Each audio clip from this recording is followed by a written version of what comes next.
I'll get started, Mataji.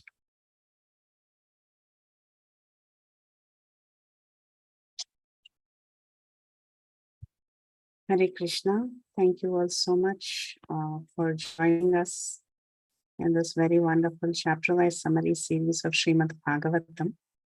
Currently, we are studying Srimad Bahagvatam, Canto 2, Chapter 10.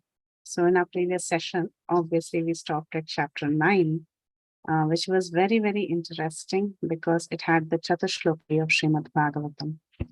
So continuing with Chapter 10. The Chapter 10, the title here is Srimad Bahagvatam is the answer to all questions. So we saw that in the 8th chapter, Parikshit Maharaj had a series of questions he asked to Shukadeva Goswami. And in answer to those questions, the Chatashloki was initially spoken. But here, further answers are given in the 10th chapter of the Srimad Bahagvatam. And actually, it is also a prelude to the rest of the Srimad Bahagvatam, telling that the Srimad Bahagavatam that we are about to speak now is going to be the answers to all the questions that Parikshit Maharaj had asked. So that is the reason chapter 10 is called as Bhagavatam, is the answer to all questions. So before we really understand what is there in chapter 10, like we always do, we will try to link with the previous chapter, what happened in the previous chapter. So the Chatashloki was spoken. Who spoke the Chatashloki? It was spoken by the Supreme Lord to Brahma, right? And then we saw towards the end of the previous chapter that this Chatashloki was expanded in the Guru Parampara. It says that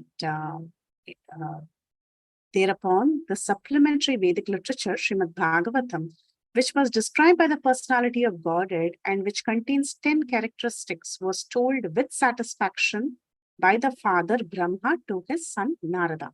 So first the Supreme Lord spoke Srimad Bahagavatam very concisely in 4 verses to Brahma. Brahma then explained it to his son Narada. And this Narada instructed the Srimad Bahagavatam to Vyasadeva, who was his disciple. And we also saw that the meditation of Vyasadeva after the instruction of Narada was already discussed in the first canto of Srimad Bahagavatam. And from there, it was carried down in Parampara. So, of course, Vyasadeva tells his son, Shukadeva Goswami. And from Shukadeva Goswami, Parikshit Maharaj hears it. And Suta Goswami also hears it. Then Suta Goswami speaks this to the sages of Naimisharanya.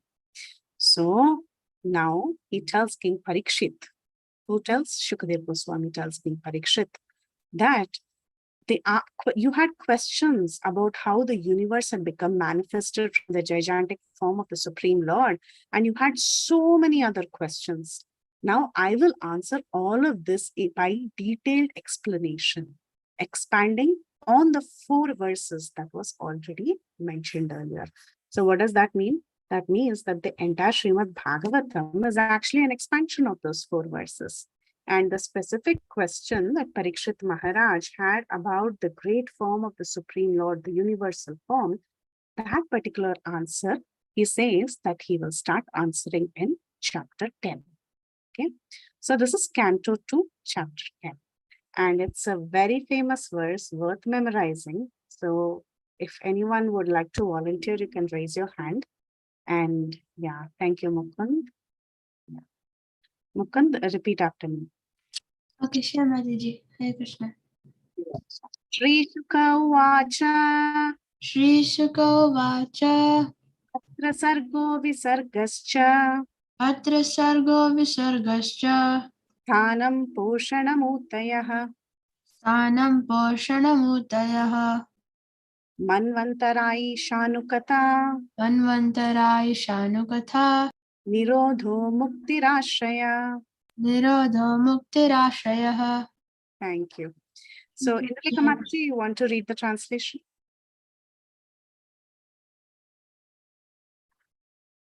Hare Krishna, Mataji. Yes, Mataji. Sri Shukadev Goswami said, in the Srimad Bhagavatam, there are 10 divisions of statements regarding the following. the creation of the universe, subcreation, planetary systems, protection by the Lord, the creative impetus, the change of Manus, the signs of God, returning home, back to Godhead, liberation, and the Samam Bonum. The other 9 topics simply are explained to impart the knowledge of Ashraya. Hare Krishna. Thank you, Mataji. Thank you. So this verse says, Atra Sargo Visargascha. Sarga means creation, primary creation by the Supreme Lord. Visarga is secondary creation. Secondary creation is carried out by the engineer of this universe, who is none other than Lord Brahma. Then it talks about sthanam. Sthanam means how this entire material universe is manifest, what are the different planetary systems, where the different living entities are positioned within this universe. The next is Poshanam. Poshanam means that the Lord is very compassionate. He comes and he gives protection to all his devotees. Then you have Utayaha. Utayaha means actually inclinations. All living entities, we all have both positive and negative characteristics within us, right? So we have different inclinations based on the gunas. So that is Uti. Uti is inclinations. Then Manvantara, you all know, it is the history of the great kings in the different dynasties. Ishanukata, different stories about the Supreme Lord. Nirodho, Mukti, Ashraya. So Nirodha is destruction, Mukti is actually attaining liberation, and Ashraya is the ultimate shelter. Now, who is the ultimate shelter? The ultimate shelter is the Supreme Lord Sri Krishna, right? So all the topics in the Srimad Bahagvatam, the rest of the 9 topics other than the Ashraya or the Samam Bonam as it is translated here, the Ashraya, the Supreme Lord, details about the Supreme Lord, all these different 9 topics other than this is meant to impart the knowledge of Ashraya. So which means the focus of Srimad Bhagavatam is actually to talk about Krishna, though Srimad Bhagavatam discusses all these different topics. And you all know that different cantos of the Srimad Bhagavatam actually discuss various topics. You can't say that only one topic is discussed in one particular canto of Srimad Bhagavatam. Actually, all the topics are there in all the cantos of Srimad Bhagavatam. However, the first, you can say up till the, so the first the first canto is mostly like an introduction. Sarga is described mostly in the second canto. Visarga you have in the third canto and fourth canto. Fifth canto is mostly sthanam, right? About the geographical situations of the universe. What are the different planetary systems and how different species are present in different planetary systems. All this is described in sthanam. Poshanam, protection, 6th canto. We know the story of Ajamal. We know the story of Vritrasura. Uti, inclinations. We know the story of Prahlad and Hiranyakashipu from the 7th canto. Then there is Manvantara. So many Manvantaras. What happened during the time of different Manvantaras? That is described in the 8th canto. Like we know the story of Gajendra. So they start describing what happened during the reign of different Manus. So initially, for a very long time in Srimad Bhagavatam, the family of Swayambhuva Manu is discussed for many cantos. And then slowly discussions of the other Manus begin after that. So Manvantara, Ishanukata. Ishanukata, we know the story of Lord Ramachandra.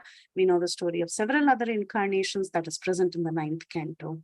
Then you have Nirodha and Mukti, which is generally, Mukti is more on the 11th canto, Nirodha is the 12th canto, and Ashraya, which is the most important, is the stories of Lord Krishna in the 10th canto. So like this, there are various topics throughout the Srimad Bhagavatam. And it is not that every canto, as I mentioned earlier, is only dedicated to one aspect. All the cantos have everything, but these aspects are more prominent in different cantos, as I mentioned. So this is a very beautiful verse that talks about the different topics discussed in Srimad Bhagavatam. And this is a nice chart. I thought it was very nicely put together in Bhagavad Subodhini. So I've taken a screenshot of this and it is very useful for reference. So we see Sarga's primary creation, and the elementary creation of the 16 items of matter is actually classified under Sarga. Visarga, secondary creation, as I mentioned, it is the creation done by Lord Brahma. How is it? How is the creation carried out? It is carried out because of the interaction of the modes of material nature. The initial elementary substances are already provided by the Lord, so that is Sarga. But then they interact with the modes of material nature, and hence the creation of by Brahma is actually possible. So it is called as Visarga. Then you have Sthanam, which is the right situation for all living entities, the geography of the universe that is explained in the 5th canto. Poshanam is maintenance, how he shows us causeless mercy, even to the most fallen people like us. That is described in the 6th canto. Maintenance, how he comes and he maintains everything in this universe. Then the reign of Manus, that describe the occupational duties that is mentioned. Then you have Uti, or impetus for activity, inclinations basically, desire for fruitive work. Ishanukata, signs of God, the incarnations of the Supreme Lord and various activities that the Lord performs. Nirodha, winding up, the merging of the living entities with Mahavishnu. We have Mukti, which is liberation, which is the permanent situation of the living entities' forms. Mainly it is discussed in the Uddhava Gita in the 11th canto. And finally, you have Ashraya, that is the supreme shelter, which is the 10th canto of Srimad Bahagvatam. Krishna is the cause of creation, maintenance, destruction of the universe, and he's also called as Paramatma and Parabrahman. So the topics about the Paramatma and Parabrahman is given in the 10th canto. So like this, our Acharyas, they have given various explanations of how Srimad Bahagavatam has included all of this in various cantos. Now, what are the first two topics? The first two topics are Sarga and Visarga. Sarga is primary creation that is directly done by the Lord, and Visarga is the secondary creation that is done by Brahma. So this is what we are going to focus now. Okay. Now we are going to understand how Sarga happened and how Visarga happened. So this is a quick introduction to Sarga and Visarga in chapter 10 of 2nd canto. In further in third canto especially, there is much more details about Sarga and Visarga. But this is a quick sneak peek for all of us to see what is there in Sarga. So this process, actually, many of you on the call already know the process of creation. It might be a little repetitive, but we will go according to the verses that are mentioned in the 10th chapter. So you all know that Mahavishnu lies down in what is called as the causal ocean or the Karanodaka ocean. He sleeps there, and from his body, many universes are manifested. Right? When he breathes out from the pores of his body, several universes come out. In each of these universes, this Mahavishnu or Karanodakashayi Vishnu himself, he enters each of these universes as Garbhodakashayi Vishnu. So Garbhodakashayi Vishnu enters every single universe that is created from the bodily pores of Mahavishnu. Now, where does he take his residence? He takes his residence in the bottom part of the universe. The universal shell is divided like as if it is like, divided into half. Like you can imagine an egg that has some liquid in it. So half of that universal shell is filled with the water. And what is this water? This water is created from the body of the Lord himself. It is his bodily sweat. Because it comes from the first Nara who comes into this universe, who's the Supreme Lord Garbhodakashayi Vishnu, the water is called as Nara. Okay, the water that is emanating from his body is called as Nara. And because he is sleeping, he's taking his he's taking a position of sleeping on top of these waters. His name is called as Narayana. So that is the name of the Supreme Lord. Nara is the water or the sweat that forms an ocean. Nara is sleeping on Nara, and hence he's called as Narayana. Okay, so that is his name. So now Garbhodakshay Vishnu is sometimes interchangeably called as Narayana as well. Similarly, when he's sleeping on the ocean of, in the causal ocean also, sometimes he's called as Narayana, because ultimately those waters are coming from him, right? So the water that he's sleeping on. So sometimes even he's called as Narayana. But for all practical purposes, when we have discussions, generally when we say Narayana, we mean to speak about the Lord in Vaikuntha, who's beyond the three Vishnus, meaning the source of all these three Vishnus, who's in the spiritual world. That personality is generally called as Narayana. But there is, it is normal to also call Vishnu as Narayana, because Vishnu sleeps in the waters of Nara. Okay, I hope that is clear. So now, Narayana or Garbhodakshay Vishnu, he comes and he lies down. And what he does is, for the creation of the Virat Rupa, that is pretty much, I would say, a blueprint that is given to his son Brahma. Okay, so that Brahma can start creation. What he does is, he creates a seminal symbol called as Viryam, that is golden in color. It's called as Hiranmayam through his external energy. And with the help of his potency, he divides his potency into three. He divides his potency into Adi Daivam, which is the controlling entities, Adi Atmam, which is the controlled entities, and Adi Bhutam, which is the bodies of all the living entities. Now, what are we talking about here? Why entities and all we're talking is because all the living entities, they need bodies, right? See, they are all in a suspended state when they are in the body of Mahavishnu. But now Mahavishnu has created the universe. He has also come in person. He has brought all the living entities with him. Now he has to award all these living entities body. He's taking care of the souls. All of us are in a suspended state. So to give us bodies so that we can perform activities, he has to kickstart everything with his own personal energy. Okay, so with his potency, he divides into three. His energy is divided into three sets of energies. And with those energies, he brings into existence the controlling entities, the controlled entities, and the bodies of the different living entities. Now we'll see what these controlling entities, what controlled entities, and what the bodies mean in very soon. But just remember that everything is being executed by the potency of the Lord. Now, from the ether that is there in his universal form, remember we first spoke that he desired to manifest living entities. So first he created a Viryam, which was golden in color. So it's also called as Hiranmayam through his external energy. That's the first thing he does.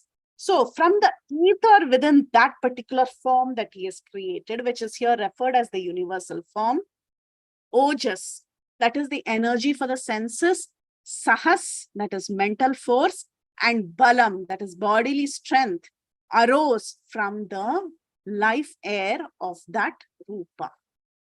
Okay, so now different energies are being created. Why? Because every living entity needs all this. Every living entity needs Ojas, they need Sahas, they need Balam. So all that in a very subtle manner is being created. Then what happens? The Lord begins to desire.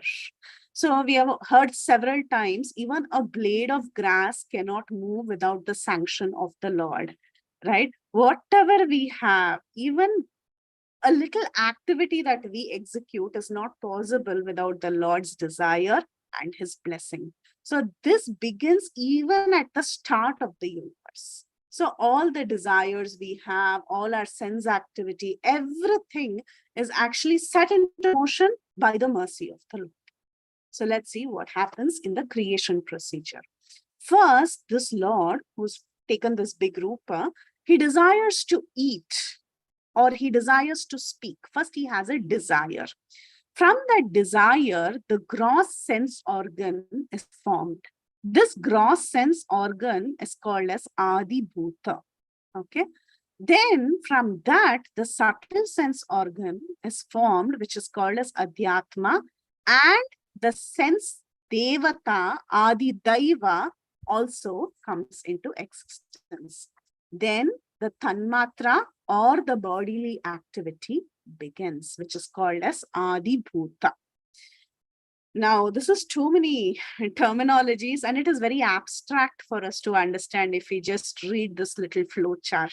So, to explain with examples, Shukadeva Goswami, he begins to talk about every sense organ, the gross sense organ, the subtle sense organ, the bodily activity related to it, everything he describes in a set of various verses.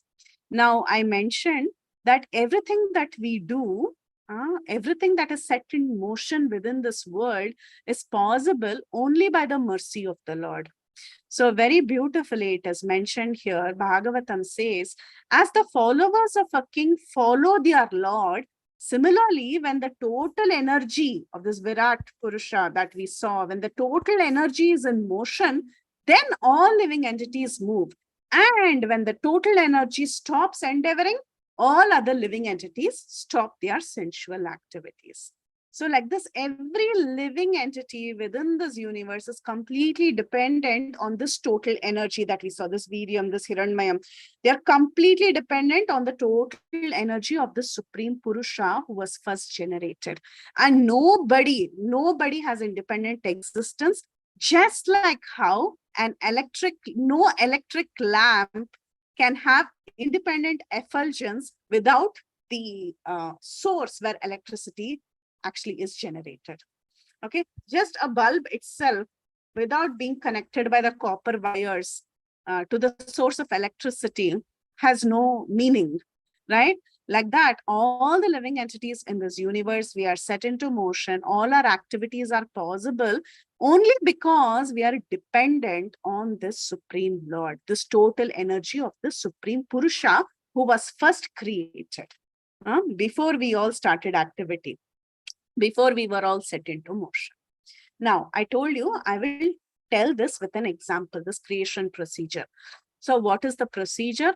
The Lord's desire to eat or speak or whatever resides in the gross sense organ, that resides in the subtle sense organs and sense devata, and then you have the tanmatra or the bodily activity.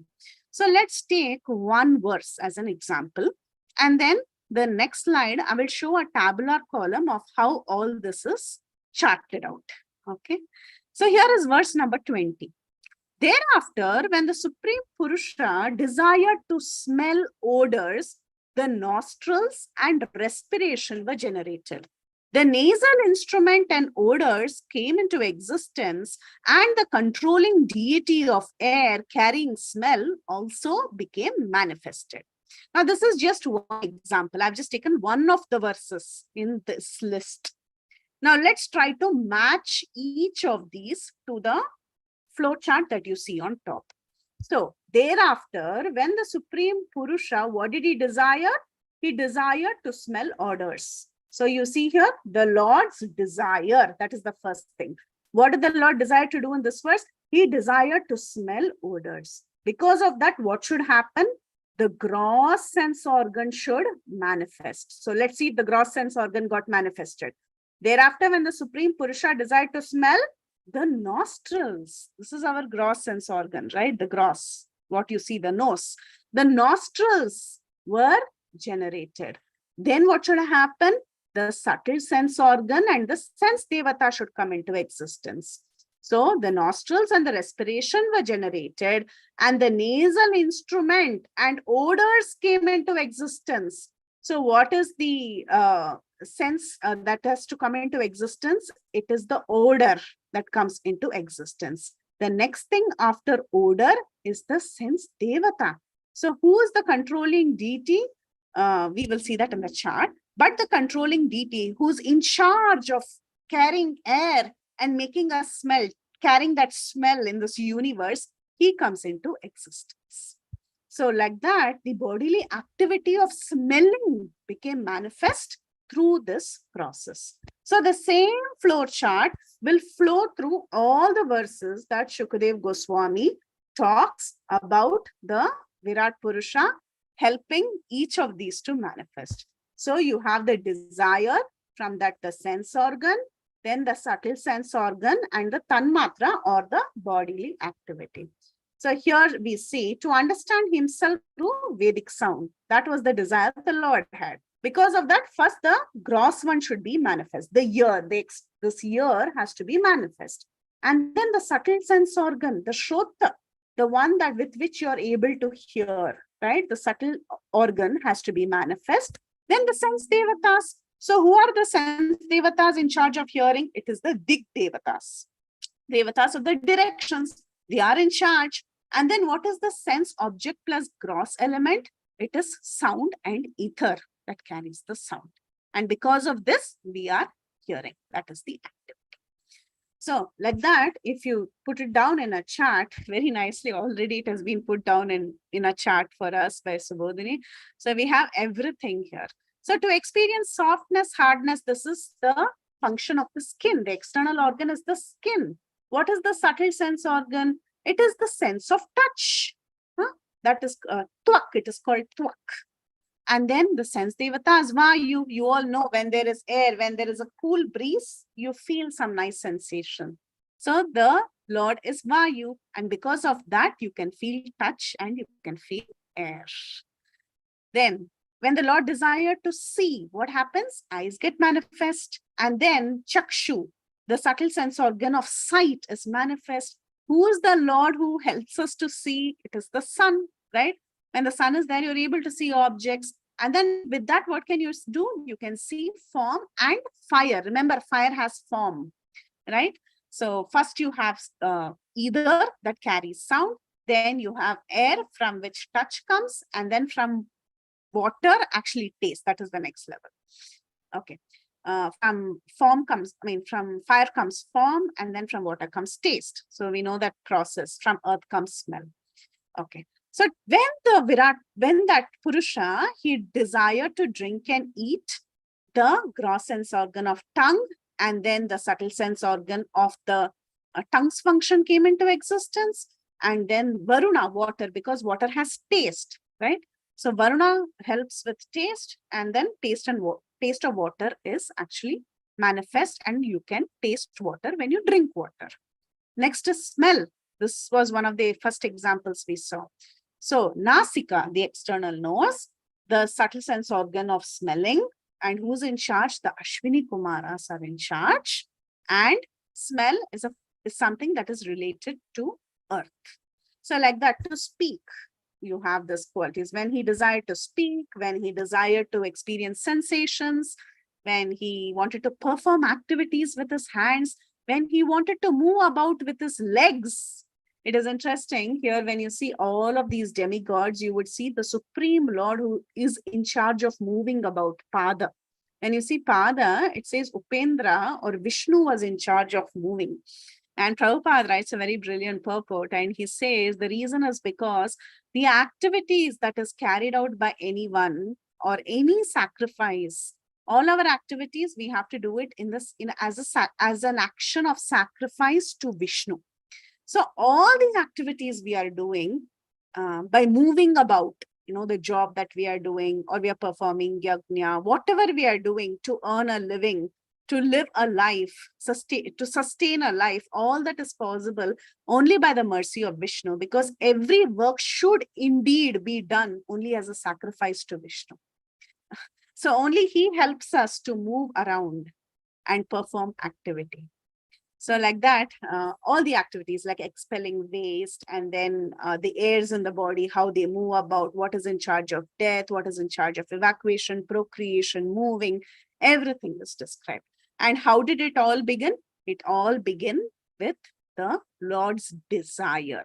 So that Lord's desire actually triggers a whole load of activity. And because of that, we are all benefited. If we are talking today, if we are hearing, if we are drinking water, or if we are eating, then it was all possible only because of the Lord's desire. So other examples are given. his desire to consume food. Because of that, your abdomen is satisfied. His desire to consume drink, again, the abdomen is involved here. His desire to contemplate his Maya and its created objects. And that is possible through the heart. And Mana is the subtle sense organ. Chandra, we all know Chandra is related to the mind. And because of that, one has determination and desire. So like that, a set of verses from 17 to 30 just talk about all these functions. And they are very beautifully put in a tabular form for our reference. So you can actually take a picture directly from Subodhini, or you can take a picture of the slide to understand what all these verses from 17 to 30 are. So the underlying point is, when the Lord desired, everything happened. And because of that, we are able to activate all our senses. Okay. Now, besides the senses getting activated, the activities getting activated, the 7 elements that is there initially in this universe that was created by the Lord, the initial elements that were present, namely the thin air on the skin itself, the flesh, blood, fat, marrow, and bone are all made with earth, water, fire, whereas the life breath is produced by the sky, water, and air. So I told you that the 7 elements were present already, right? So these 7 elements are in charge of forming different parts of the body. Not only is the sense organs activated, sense organ like, the sense of smell, the sense of taste, the sense of touch, but also your body has to be formed, right? What does your body have? Your body has bone, it has skin, it has flesh, fat, marrow, all of this. So you have all heard that the Panchabhutas are the gross body. Your body is made of earth, water, air, fire, and ether. You've heard about this several times. So these elements, they help in forming the different parts or the different layers within the body. The thin layer on the skin itself, the flesh, blood, fat, marrow, and bone are all made with earth, water, and fire. Whereas the life breath that you inhale is produced by sky, water, and air. So it appears that there is water that is common between both the gross and the subtle forms of material creation. And actually, water is extremely important. Prabhupada writes in the purport that is the reason why water is the most prominent element in the entire creation, because it is the principal element of both the gross and the subtle forms of all material creation. So that is a very interesting fact. For everything, we need water. Even the life breath actually is not just made out of air. It is made of air, sky, and water. Your body is also made of water. So water is something that is common in everything to sustain all life forms. So Srila Prabhupada writes that in the creation, that is the reason why water is the chief element.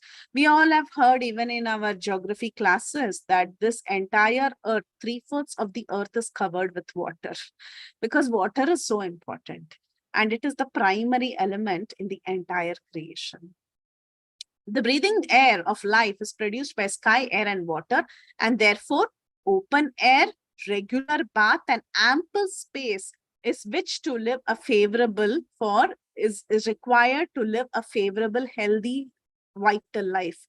So Srila Prabhupada says that because this air, water, all this is very, very important for a person to live. What does he need? He needs open air. He needs regular bath. He needs plenty of water to drink, and he needs ample of space to live.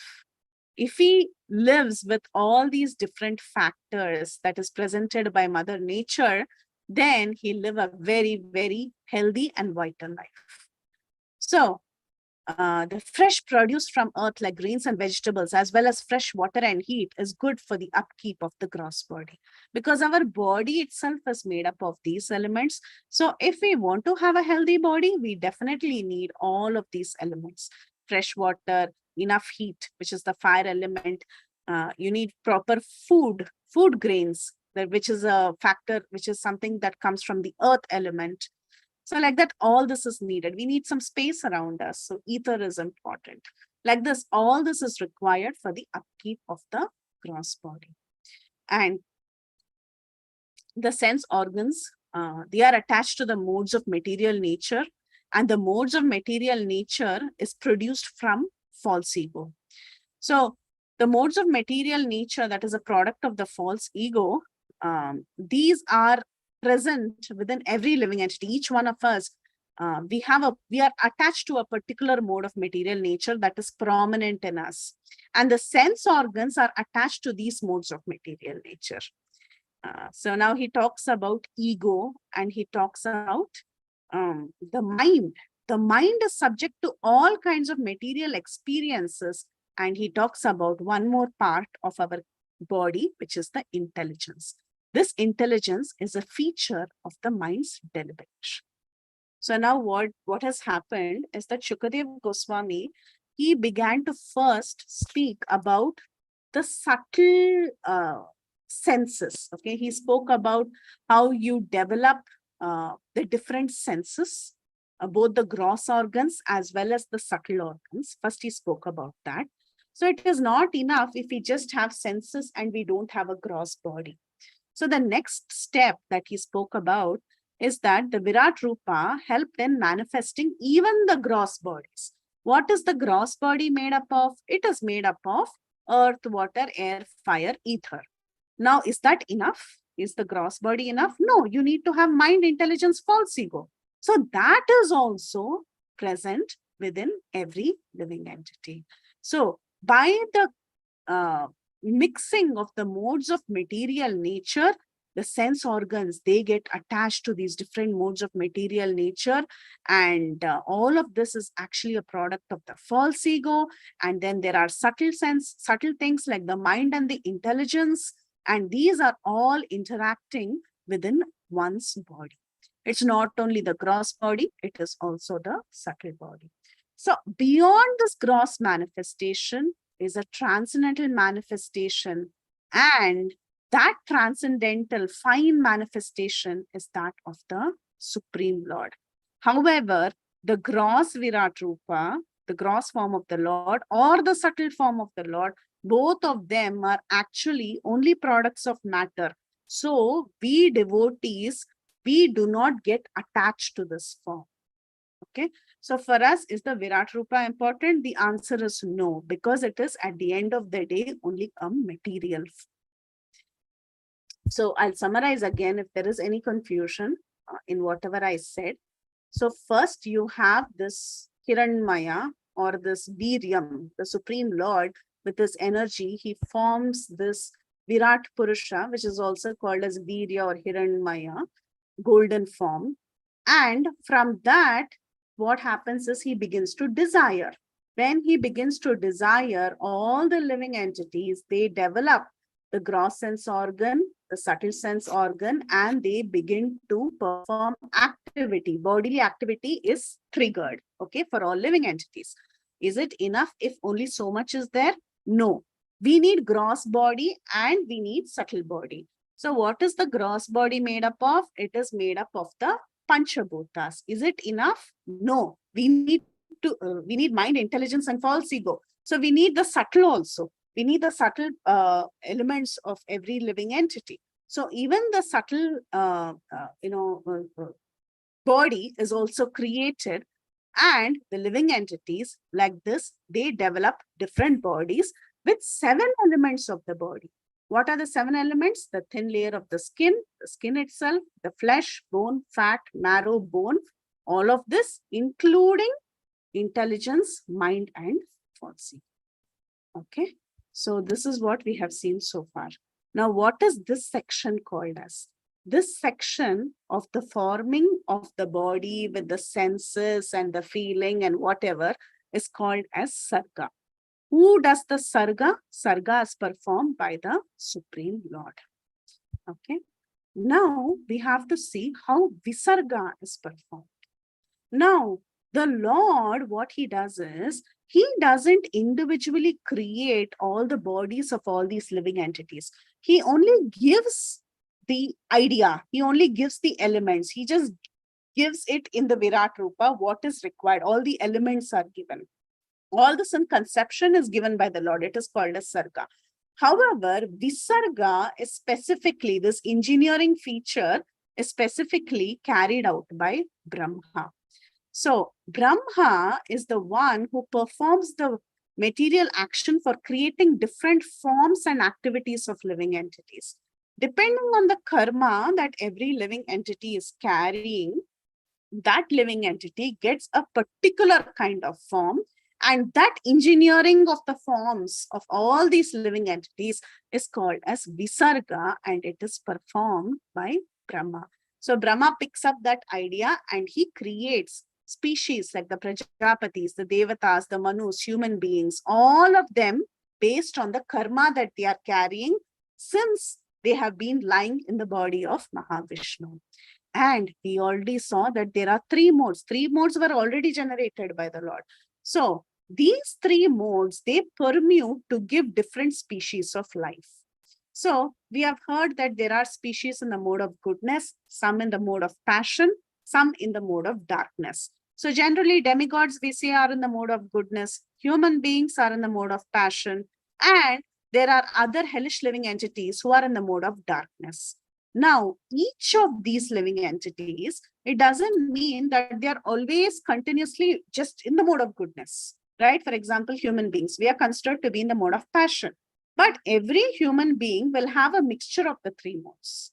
Okay. So not every human being will just be purely passion. There'll be a permutation combination in that passion, may be prominent as a human being. But in that passion, there will be goodness, passion, and ignorance, and different combinations of these three.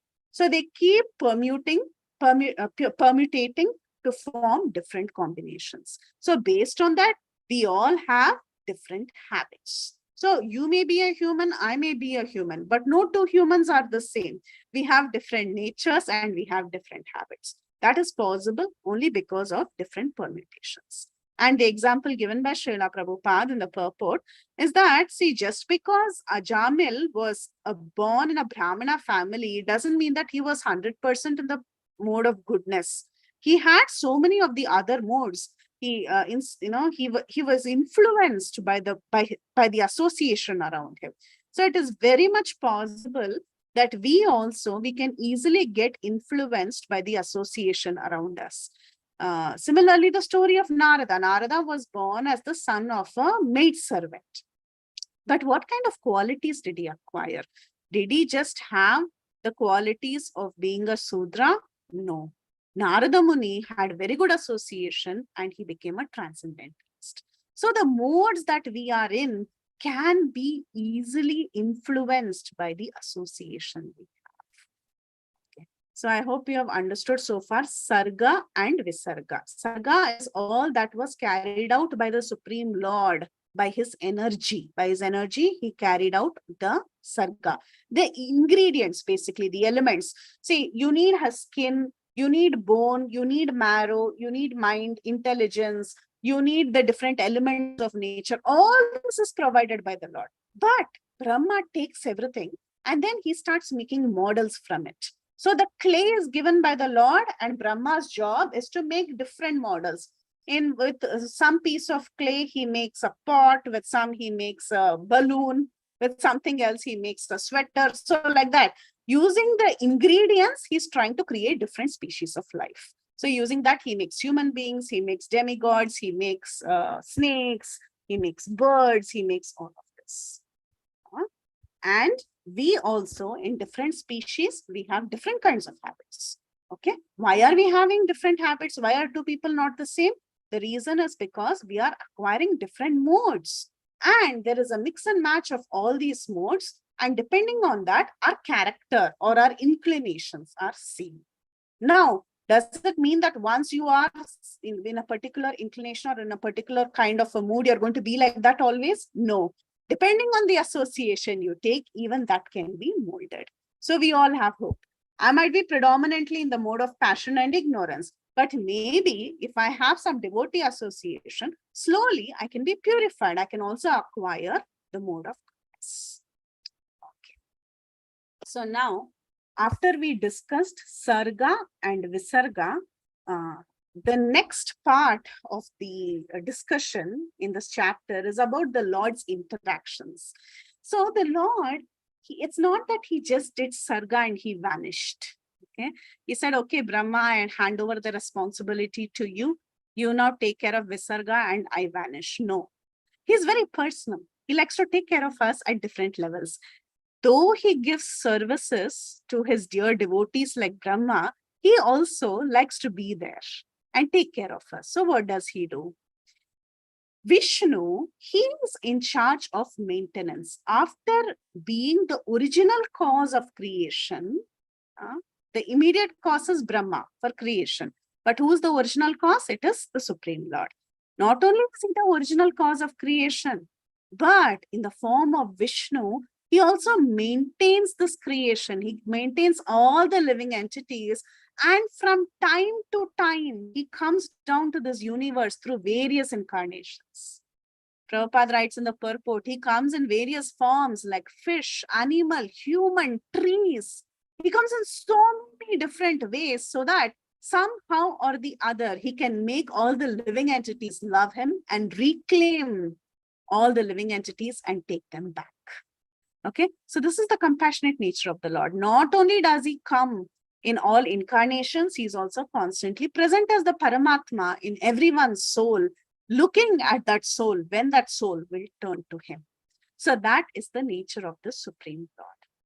Now we were talking about this material world, right? We were seeing creation. We saw maintenance. The Lord takes care of us. He comes down and he takes care of this creation in various ways. He expands into every single atom and he maintains even the atoms of this universe. What to talk about living entities. So that is the nature of the Lord. Now, what about destruction?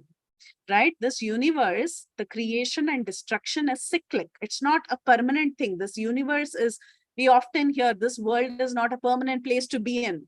Right? It has to be destroyed. Then again, it has to be recreated. So who takes care of the destruction? The Supreme Lord in the form of Rudra, he takes care of this destruction. How does he destroy? Just like how wind displaces clouds. So have you seen wind displacing clouds? Have you seen clouds moving? So it's just like, like a magic, there is a thick cloud and then it gets dissipated and it's all dissolved. Like that, the Supreme Lord very easily, he can create and very, very easily, he can also destroy everything. Why does he do that from time to time? Prabhupada says he's doing this again and again to remind us about the temporariness of this world. The temporary creation is exhibited by creation and destroying continuously. This is to give information to the conditioned soul who's so attached to temporary things. It is also meant to give him a chance for self-realization and not for sense gratification, which is becoming the aim of all the living entities in this universe. All the living entities in this universe, we are after sense gratification. But the Lord tells us, hey, nothing is permanent. It just gets destroyed again and again. So utilize this human form of life, inquire unto the Supreme and utilize this life for self-realization. So it is a reminder for us, this continuous creation and destruction. Now, one should not think that the Supreme Lord, he's just the creator and, he maintains things from time to time and then he destroys and that's it. His connection with this world is very material. One should not think like that, because the connection of the Lord with this world is not just, as a creator or the controller or anything of that kind. All that is there. Yes, he's the ultimate creator. He's the ultimate controller. He's the proprietor. We know all that. But the devotees, they just don't appreciate the Lord for that. The devotees appreciate the Lord for the beautiful spiritual pastimes that he performs. They like to develop a relationship with the Lord. They respect the nature of the Lord, how compassionate he is, how loving he is. They appreciate it and perform devotional service to the Lord. And because of the devotional service that they perform to the Lord is also very pleased when he comes here to do pastimes, and he reclaims the souls. And these souls, because of the devotion that they have performed, they get an opportunity to reach the spiritual world, Goloka Vrindavan, and live with him eternally. So this is actually the purpose of the Lord, the actual purpose of the Lord creating this universe.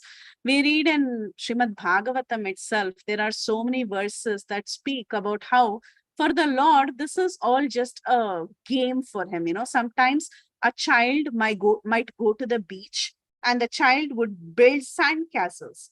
The same child will destroy that sand castle when he has to go home. He'll just kick that place and he'll destroy it and he'll go.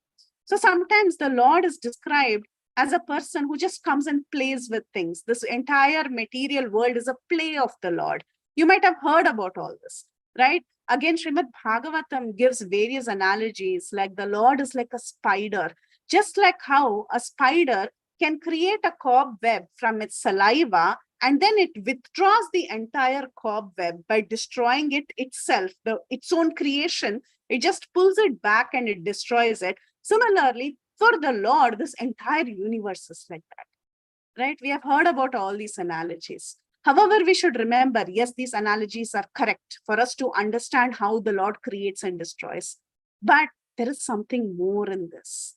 The Lord, though he creates this world, he's doing it for our benefit, so that we get an opportunity. We get an opportunity to come here, enjoy the world, and slowly, when the Lord performs his pastimes, when he comes and he performs his pastimes, we can develop some love and gratitude for the Lord. He doesn't have to come and perform pastimes. Even if we hear about the Lord, right? When we hear and chant his holy names, that also is a form of devotional service that helps us to awaken our love for Krishna. It is not necessary that he has to be present in person to perform pastimes. Even otherwise, the Lord reminds us from time to time to awaken our love for him. And when a devotee begins to appreciate that and performs bhakti, the Lord, he feels satisfied. He thinks, yes, this creation was a success. Now this boy or this girl has realized that the ultimate aim of life is to understand me, and he takes that devotee back to the spiritual world. So this creation, maintenance, and destruction, it has an external significance and an internal significance. The internal significance is that the Lord is doing all this for our benefit so that he can reclaim all of us. So that is the point. And devotees actually appreciate this aspect of the Lord. So the Lord, though he's playing with the material world, it appears that he's carrying out all these material activities of creation and all this. But we should understand that he's never directly creating it, or he's not directly involved in all these activities. He is involved, meaning he's the one who's creating. But is he directly entangled in it? Is he getting affected by it? No, he's not getting affected by it. He always remains aloof. He creates, yet he remains aloof. Matter cannot affect the Supreme Lord. But this should not be a license to think that matter comes into existence by itself. Nothing can happen by itself. Everything requires a source. Someone should create. There is a source for everything. Things don't happen by themselves. Though the Lord is not directly entangled, still we understand that everything is instigated by him. He is the one who triggers this entire creation. So Prabhupada says in the purport, matter is compared to a piece of iron, and it is electrified or made red hot by the glance or manipulation of the supreme consciousness of Vishnu. Only by such electrification is the energy of matter displayed in various actions and reactions. So Srila Prabhupada makes it very clear that matter by itself cannot do anything until and unless it is energized by the Lord. Just like how an iron rod cannot be made hot just by itself. It has to be electrified, or it has to come in contact with fire. So similarly, without the interference of Lord Vishnu, interference means he's not getting entangled. He's just being instrumental in creating this world. Without the source, nothing can really happen in this world. So this creation and this secondary creation by Brahma, it continuously happens. So there is creation, there is secondary creation, there is destruction. There is creation, secondary creation, and then there is destruction. So this is happening again and again. So what is the cycle like? It is explained that Sarga, or the initial interaction of the Lord, right? Initially, the Lord creates the Hiranmayam, and then from that, all the elements are brought in. We spoke about Sarga. Sarga, it happens at the beginning of Brahma's life. Who is Brahma? Brahma is the engineer. This engineer, he has to perform his duty every single day. So the Sarga happens only once in the beginning of Brahma's life. But in Brahma's every day, Brahma has to perform the Visarga activities of this material world. Though he's received all the elements from the Lord, still he has to model out different species. He has to model out different universes. All this Visarga processes happens in every single day of Brahma. Every day Brahma sleeps, he wakes up, again he carries out his duty of creation. So it's an everyday business for Brahma. However, for the Supreme Lord, it is only the initial, just the initial trigger. Sarga happens only once in the beginning of life of Brahma, and Visarga every single day. Now, there are other terms for this also. Sometimes it is called as Kalpa, Vikalpa, and Mahakalpa. So let's see what these terms mean. The creation during the day of Brahma is called as Kalpa, and the creation of Brahma is called as Vikalpa. That means Vikalpa is being done again and again. Vikalpa is this Visarga that we are talking about. The Sarga that is done in the beginning of the day, life of Brahma, day of Brahma, is called as Kalpa. Whereas Vikalpas are made possible by the breathing of Vishnu, and this is called as a Mahakalpa. So Mahavishnu, he breathes in and he breathes out universes for every millisecond of his time. So all these breathing in and breathing outs are called as Mahakalpa. So there are regular and systematic cycles of these Mahakalpas and Vikalpas and Kalpas. So this is happening continuously. For us to understand Kalpa itself, it's very difficult. But Kalpa is just one recreation in a day of Brahma. But this Brahma is created in every Vikalpa. And so many universes are coming out in every Mahakalpa. So you can imagine the vastness of this entire creation. So it's actually very difficult to even fathom this whole thing. And at this point in time, he was about to talk about Padmakalpa. Who was about to talk about Padmakalpa? Suta Goswami was relaying the message that was spoken by Shukadev Goswami to Parikshit Maharaj. Right? So they were about to discuss this topic of Padmakalpa. Now, Padmakalpa is the first kalpa of the 30 kalpas. What do I mean by 30 kalpas? Actually, every day of Brahma is a kalpa means Brahma lives for 100 years. So Brahma should be having so many kalpas. Why is the number 30 given here? The reason is because we can say there are 360 plus kalpas, because a year of Brahma has 360 days. He lives for 100 years, so 360 into 100. We can do all that math, and we can come up with the number of days, number of kalpas that is there in one life of Brahma. But specifically, every month of Brahma, okay, has 30 days. Every month of Brahma's life, he has 30 days. Each of these 30 days have a different name. The first day of the month, supposing it is January 1st for Brahma, okay? January 1st of Brahma is called as Padmakalpa. January 2nd is called as something else. January 3rd is called as something else. Like that, you have to go to January 30th. Then again, February 1st will be called as Padmakalpa. Again, June 1st will be called as Padmakalpa. July 1st will be called as Padmakalpa. And then the cycle will repeat for 30 days. So there are 30 different kalpas, and the first day of the month of Brahma is called as Padmakalpa, and that is the current kalpa that we are in. It is also called as Varaha Kalpa. Okay, Shvetavaraha Kalpa is the same as Padma Kalpa, and that is confirmed by all our acharyas. So he was about to talk about what is happening in Padma Kalpa, how creation, destruction, all this happens during this time. He wanted to elaborate more on that. He wanted to talk about destruction. He wanted to talk about so many matters of this material world. But at that time, what happened was Shaunakadi rishis who were talking to Suta Goswami, they got reminded of what had happened earlier.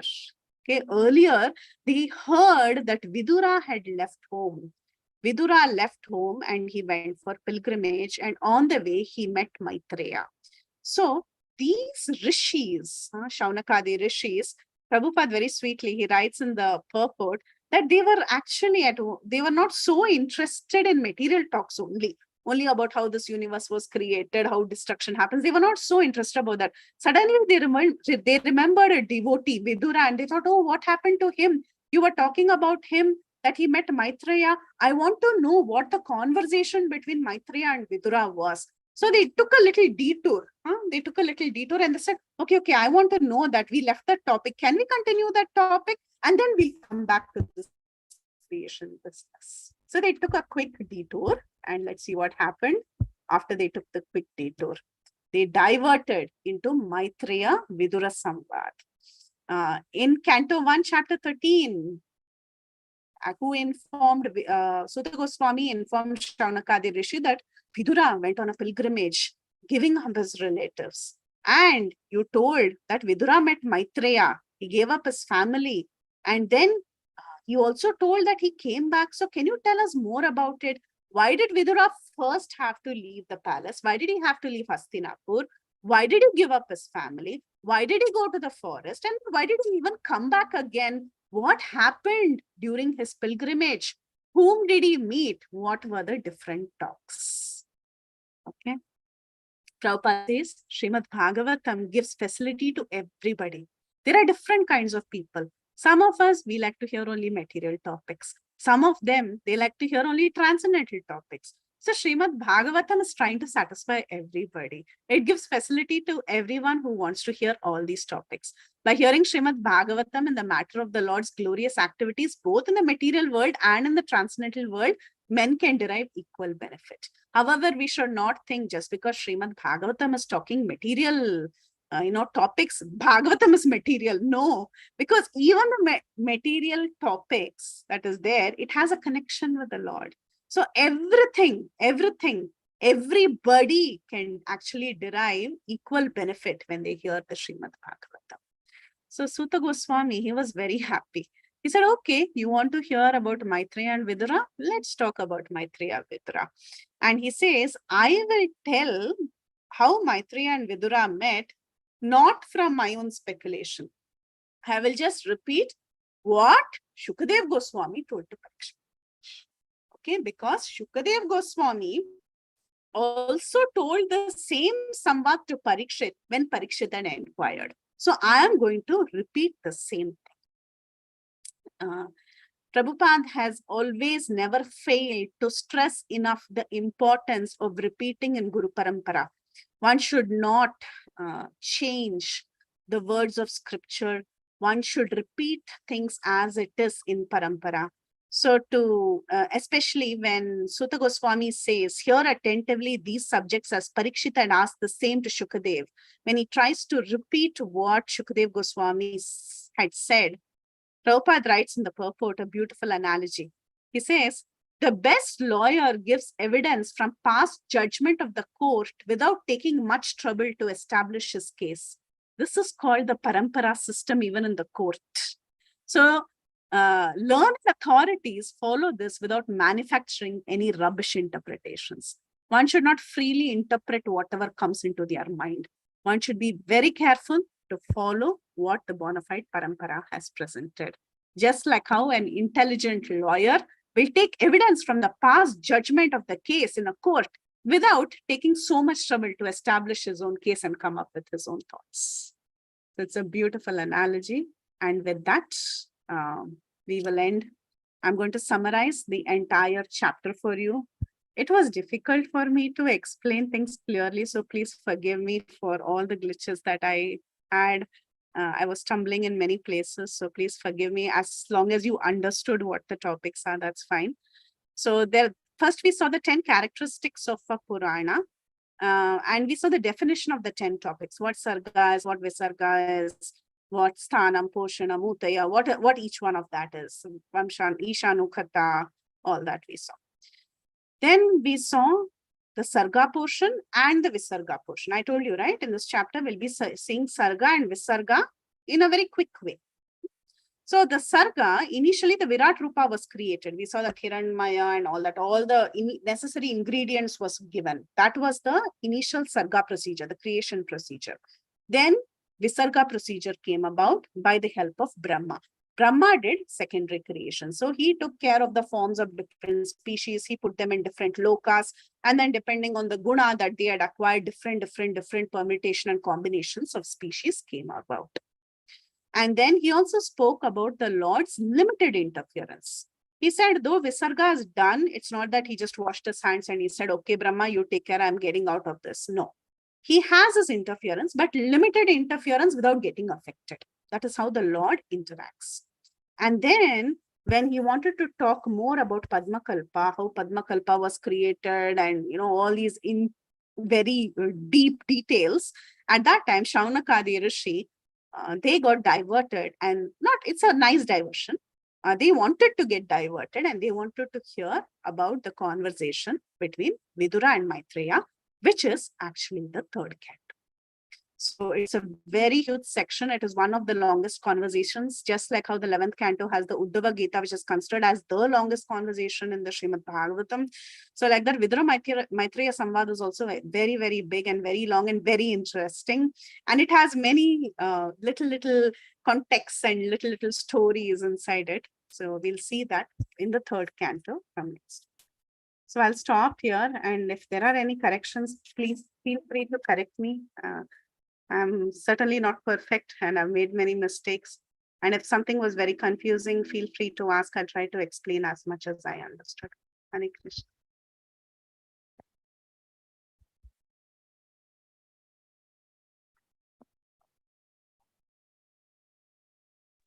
Krishna Mataji, one sec, Mataji.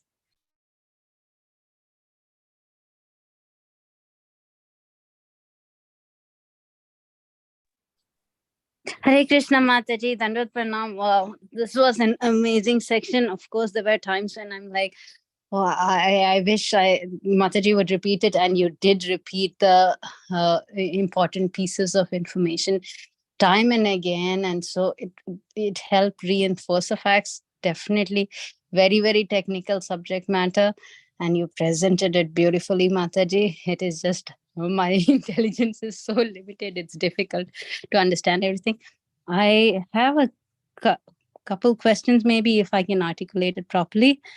Okay, so Mataji, you were talking about how Sarga happens first, and you said it happens only once in Brahma's lifetime? When he is created, it happens. Then using that, he keeps doing it again and again and again. Right. So when the Lord did Sarga, you were talking about how he creates everything, all of the elements, all of the skin, each part of the body, each organ, all of the subtle senses that are involved. Everything is created. So was that built into a prototype or? Yeah, like a blueprint. You can imagine he gives a blueprint to Brahma. Okay, this is what it is. It's there. So it is there, but it is, you can imagine it's in the air, and then Brahma has to pull it out and he has to give a form and he has to add those elements. Okay, but didn't the Lord first create Brahma? So didn't Brahma have a form then? Yeah, but he created Brahma. So he would have all kind of. Did you follow? Yes. No. Didn't he create Brahma? Did Brahma not have a form? That's a very good question. So in the beginning itself, there is this the elements for creation, actually you'll again see it in the third canto, if I'm not wrong. And you will also see it in Brahma Samhita. So what happens is that from the navel of the Lord, when that lotus comes out, right? Yes. Yes, Mataji. At that time, all the elements required for creation is present in the stalk of the lotus. Okay. Okay. So Okay. in one sense, Brahma is also a combination of those elements only. Okay. Yes, Mataji. Up, and then he starts creating further creation. Okay. Mm. Yes, yes, Mataji. Again, third canto, we'll have similar talks. And then again, if detailed, I can explain some verses from Brahma Samhita as well, in terms of the order of how things happen. Okay. So later on, when we are explaining, we are still talking about how Garbhodakashai Garbhodakashai Vishnu creates, right? Or Later? in the third canto? Yeah. Yeah. Okay. Okay. Because we talk about blueprints also in Vaikuntha Loka, right? I don't want to get into that subject matter. No. Okay. Right? I mean, blueprint. That's fine. That's fine. Because there is a Brahma there. There are the Those different are prototypes. prototypes. Yeah. Okay. Okay. And so then after this, you also included the the different devatas for each of these sense organs, or each that are associated with each of these. Yeah. So was that also just in a blueprint format? Because again, all of them come from Brahma. Mhm. Okay. Very, very theoretical. That's like a very conceptual topic. I don't know. Yeah. Okay. Thank you so much, Mataji. One more thing was the Vikalpa was that is I didn't follow exactly what Vikalpa was. Kalpa is the day of Brahma. Vikalpa is just the first time that the Lord creates Brahma. Yeah, like for Brahma. Yeah. Mhm. Okay. Thank you so much, Mataji. Wonderful class. I was really hoping I don't know. This was that hard. So if I'm making any mistakes, also it should get clarified by the time we finish third canto.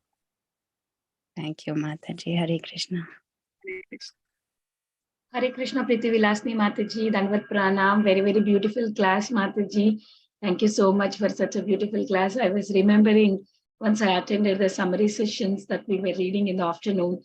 You were explaining this. I could remember that day also, like I was hearing, I heard it before also from Preethi Mataji. Thank you, Mataji. Thank you so much for making it very simple. And Indu Mataji, your questions are so nice. Especially you asked then how come Brahma had everything, right? Brahma especially has 3 heads, not even 1 head. 4 heads, sorry. Yeah, so then how is everything knows and everything he has like 4 times, right? And he's also very subtle, no? He's not gross like us. So, yeah. So then so how is it possible? Like very nice question she asked. Thank you, Mataji. Thank you so much for such a beautiful class. Very grateful to you. And at the end that you added the summary, it is really helpful. Even my focus was not good in the beginning, at least if I'm not getting everything, at least the last part I can get it. Thank you, Mataji. Thank you, Mataji. Hare Krishna.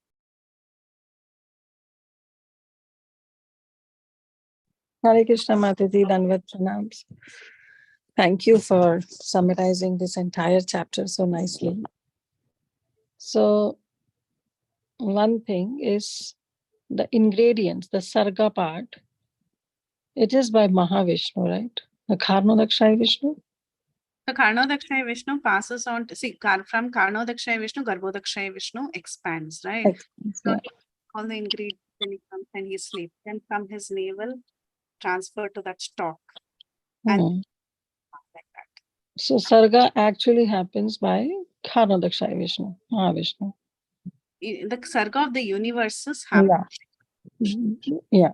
The creation will happen. Sorry, Mataji, you're cutting.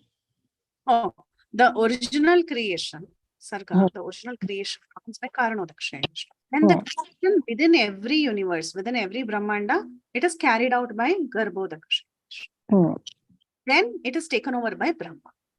Okay. Now, all the living entities are there in the body of Mahavishnu. Yes. And then from there, it is being distributed, like which bodies? Brahmanda, each set. Brahmanda. Yeah. Now, again, it's a chicken and egg situation. When did that first thing came up? When, due to the karmas, the bodies are being distributed. Time immemorial.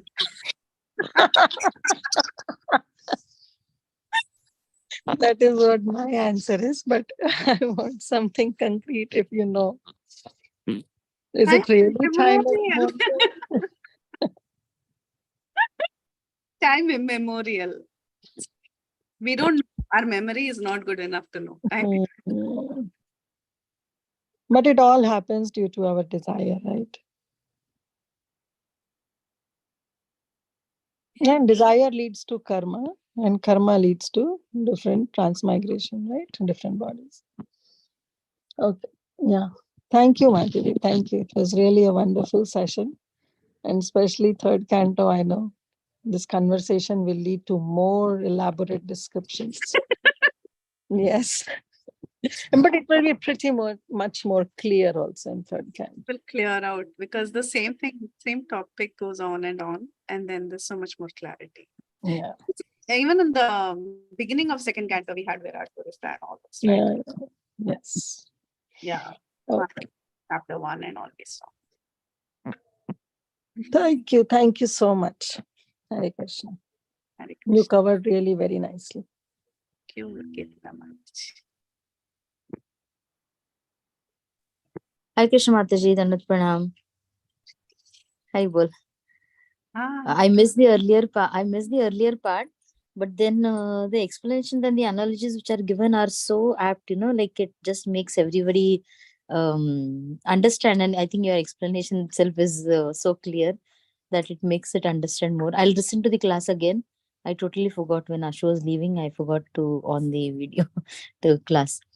But I know like there are many details into it, right? Like as you were explaining now, the words also are very hard for me to memorize what you said. But then what I was thinking, Mataji, is like, see, in our Indian thing, or those who are more spiritually inclined will look into all these details of how this originated, right? So how is it with the other, not religion, but with the other people around the world?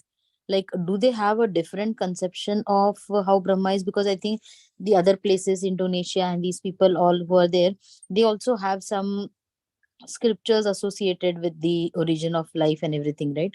So does it drastically differ with this philosophy, or is it in line with it? It is very much in line because there are different cultures, especially native cultures throughout the world that have a very similar creation, explanation of how creation happened. Maybe the details are different. Ours has more information, I would say. Ours is more elaborate because of the different scriptures we have. But generally, the basic understanding of how the universe is created, how the different planetary systems are, a lot of similarities we'll find across all scriptures, across all native, cultures. They have very similar understanding. Of course, the details will be there. Thank you, Mataji. Thank you for making it so easy to understand. Haribol. So nice to see you, Mataji. And it's the morning rush hour, and you're on the call. Thank you, Mataji. Yeah, I called you. You know why? Because my cat, she pounced on the laptop, and something happened, and the laptop just freezed. And the first thing I was like, call Preethi Vilasini Mataji, what do I do? But you were able to do that. Yeah. Then my son, he came, I woke him up at 5:30. Then he switched off the laptop and then again on, and then it was okay. Sorry, Mataji. Thank you, Hare Mataji. Krishna. Haribol. Thank you, Preethi Vilasini Mataji, for such a beautiful class. We have a lot of chat comments here. Lalitangi Mataji saying it's a fantastic summary, and Sujata Mataji saying very beautiful lecture. Thank you so much. And then Amrita Radhika Mataji is also saying it's amazing class. Uma Mataji is saying it's very nice. And everybody, Mataji, Sukasagari Mataji, nice class, dear Preethi Vilasini Mataji. Thank you so much for Taji for such a beautiful class. And we have one raise hand. Bharat Prabhu, please go ahead. Hare Krishna Mataji, Dandavad Pranam. Thank you for the nice explanation. You explained step-by-step procedure, Sarg, Visarg, and all Kalp, Vikalp. Everything has been explained very nicely. So Mataji, the lotus flower that you explained in Sarg, Visarg, the step-wise. So what is the reference of that lotus flower? Where have you taken, means like from the Gaurang Darshan Prabhuji books or any other reference? Srimad Bhagavatam. Okay. Srimad Bhagavatam itself directly talks about the lotus flower. And the lotus flower is mentioned not only in Srimad Bhagavatam, it is mentioned in so many other places. Brahma Samhita has great details. Srimad Bhagavatam has great details, not only in this canto, in multiple cantos. See, like once I heard like Narayani Devi Dasi Mataji, he has written Bhagavatam and he has explained in the diagrammatical forms all the Bhagavatam characters and leelas. So I was just linking this to that one. So just was it that or was it different? Just want to know. Yeah, they are all the same. I heard and saw somewhere like in a book the representation diagram easy to understand the things. So that I was heard. Yeah, Very nice explanation, Mata. yeah. And of course, Gaurang Darshan Prabhu has also done an amazing job by putting everything in so good. It's so easy now to do anything because of this. Yeah, both of them, yeah, Narayani Mataji. So many people have such beautiful guidebooks and for us. Thank you, Mataji. Thanks for the class.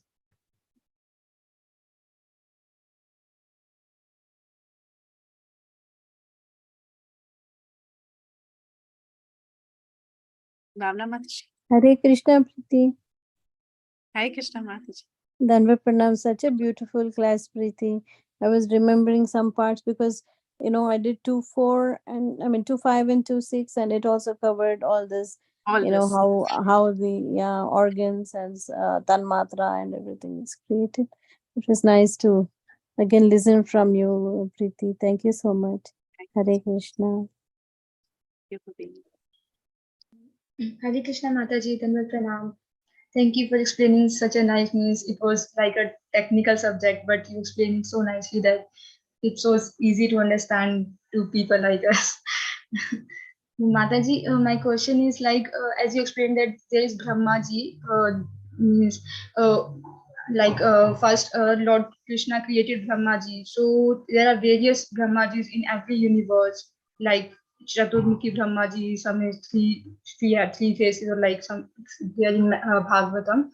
So like each Brahmaji is creating this kind of job, means doing this kind of job of research, means for means like this is for the Earth planet. We are on an Earth planet.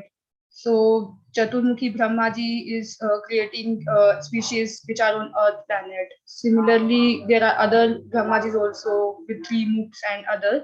So they are also doing this kind of creation on other planets. They are. It's not like that. Bhavna Mataji, how it works. There is what is called as a Brahmanda. Okay, you must have heard about it. It's called Ant, right? It's like a cosmic egg. Okay, material world is like an egg. Now, inside that material world, one egg of that of the material universe, there are 14 planetary systems. Okay, in those 14 planetary systems, the central planetary system, there is one planet called Earth. Okay. So the Brahma within this Brahmanda is responsible for creating all the 14 planetary systems, all the planets there, all the living entities in all these planets. So it's not that Brahma is responsible for Earth and there is another Brahma responsible for some other part of the Brahmanda. Only one Brahma is responsible for all the planetary systems within his Brahmanda. Now you spoke about other Brahmas, right? Who are these other Brahmas? From the body of Mahavishnu, there are many such Brahmandas emanating from the pores of his body. Many such, golden balls are emanating. In other Brahmandas, okay, the Brahma may have 6 faces, 10 faces, 12 faces. depending on that, the size of his Brahmand also increases. If he has only 3-4 heads, then he's small. The universe is small. That is that, that shell is small. If he's very big, if he has many heads, then the universe is very big. Inside that also multi-level planetary systems, there will be one equivalent of Bhumandala there, where again, different species of life are settled in different planetary systems. So the Brahma of that Brahmanda is responsible for all the planetary systems. Did that make sense? Yes, Mataji. Thank you, Mataji. It helps to understand. Thanks, ma'am. Okay, I think we have covered everyone. Yeah, thank you, Asa Mukund. Also, thank you so much. Thank you, Mataji, once again for such a beautiful class. If there are no more questions or realizations, we can end the call here. I would like to offer my obeisances to Preethi Vilasini Mataji and all the devotees assembled on the call. Vancha kalpatarobhyasya kripa sindhubhyaiva cha patitanam pavanebhyo Vaishnavebhyo namo namah. Ananta Koti Vaishnav Vrinda ki jai, Srila Prabhupada ki jai, Her Grace Preethi Vilasini Mataji ki jai. Thank you everyone for joining. Hari Bol. We'll meet you again.